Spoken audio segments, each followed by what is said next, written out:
Dalam alur cerita layangan putus episode 1 sebelumnya, Kinan mengira Miranda adalah selingkuhan Aris. Tapi ternyata bukan dan hal itu akan terjawab pada episode 2. Pada episode layangan putus sebelumnya, perempuan kedua Aris sudah dimunculkan. Ketegangan terjadi saat Aris memberikan kado berupa anting pada selingkuhannya itu.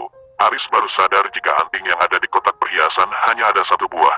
Di manakah anting yang satu lagi? Apakah jawaban tersebut bisa ditemukan pada sinopsis layangan putus episode 2? Tidak perlu berlama-lama, yuk langsung saja kita masuk ke episode 2-nya.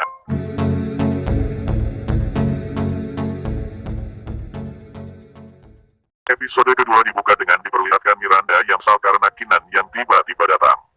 Sementara itu Aris pulang ke rumah.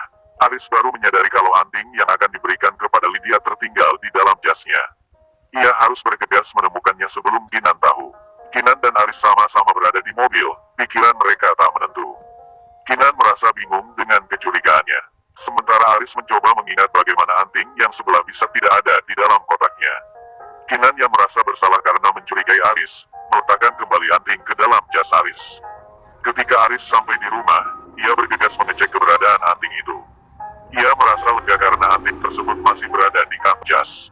Aris tak tahu jika Kinan sudah sempat menemukannya. Esok harinya Aris memberikan anting itu kepada Kinan. Kinan yang tidak tahu kebohongan Aris tiba-tiba menangis. Ia merasa bersalah karena telah mencurigai Aris berhubungan dengan Miranda. Ia meminta maaf karena hal tersebut. Aris marah mendengar penjelasan Kinan. Menurutnya Kinan telah bertindak sangat gegabah. Ia merasa sangat malu kalau harus berhadapan dengan Miranda. Padahal ia sedang punya proyek besar dengan Miranda dan harus sering bertemu dengan perempuan itu. Meski sempat bersitegang, akhirnya Kinan dan Aris berbaikan. Sementara itu Lydia sedang melakukan konseling psikologi kepada salah satu pasiennya. Malam harinya saat Kinan sudah tidur, Aris menelpon Lydia dan meminta maaf soal antingnya. Aris menyuruh Lydia memilih anting lain yang disukainya. Saat mengantarkan Raya ke sekolah, Kinan bertemu Miranda yang sedang mengantarkan Brandon, putranya. Kinan meminta maaf kepada Miranda karena sempat mengganggu privasinya di hotel beberapa waktu lalu. Namun saat mencoba menjelaskan soal anting biru yang mirip dengan milik Miranda, Kinan mendapati jawaban yang berbeda dari Miranda. Hal tersebut kembali menimbulkan kecurigaan dalam hati Kinan. Malamnya, Aris membacakan buku dongeng untuk Raya. Tiba-tiba telepon berdering. Saat Aris mengangkat panggilan tersebut, Raya bertanya siapa perempuan yang menelepon ayahnya malam-malam. Itu siapa, Beb? Kok kenal sama Raya? Esok harinya Aris meminta maaf pada Miranda karena Kinan telah menggerebeknya di hotel. Sebagai permintaan maaf, Aris mengajak Miranda untuk makan siang. Awalnya Miranda menolak karena tidak ingin membuat Kinan cemburu lagi. Namun Aris membujuk Miranda agar hubungan keduanya tidak memburuk. Saat makan siang bersama Aris, Miranda mengungkapkan kekhawatirannya kalau Kinan akan membeberkan rahasianya ke banyak orang. Aris menjamin bahwa Kinan bukan sosok seperti itu.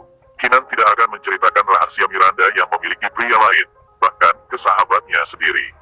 Miranda pun merasa tenang mendengar penjelasan Aris. Namun ia masih penasaran kenapa Kinan bisa mencurigainya berselingkuh dengan Aris.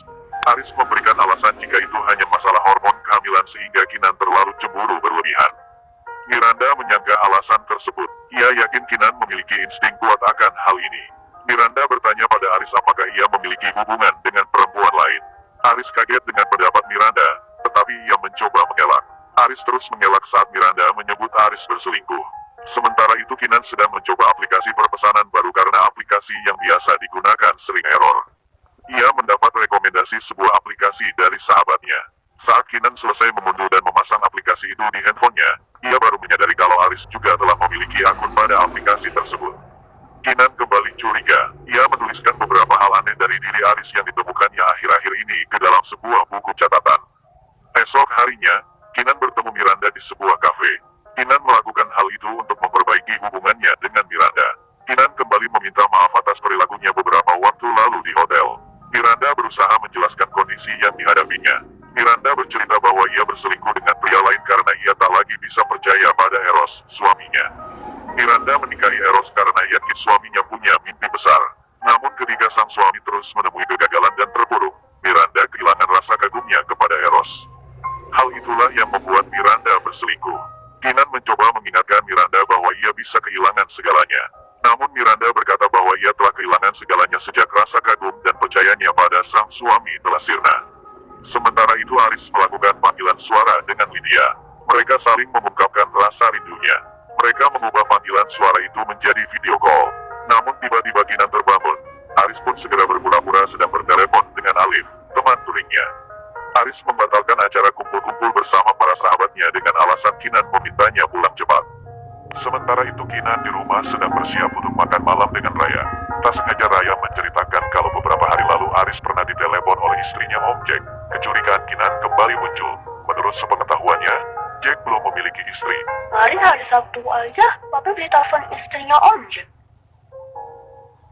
Kinan mencoba mengonfirmasi kecurigaan ini kepada Aris, tetapi lagi-lagi Aris punya jawaban. Esok harinya saat Aris menemani Kinan membeli anting sebagai hadiah untuk Lola, sahabatnya, tanpa sengaja Lydia dan Kinan saling bertemu. Apakah yang akan terjadi selanjutnya? Saksikan layangan putus episode selanjutnya.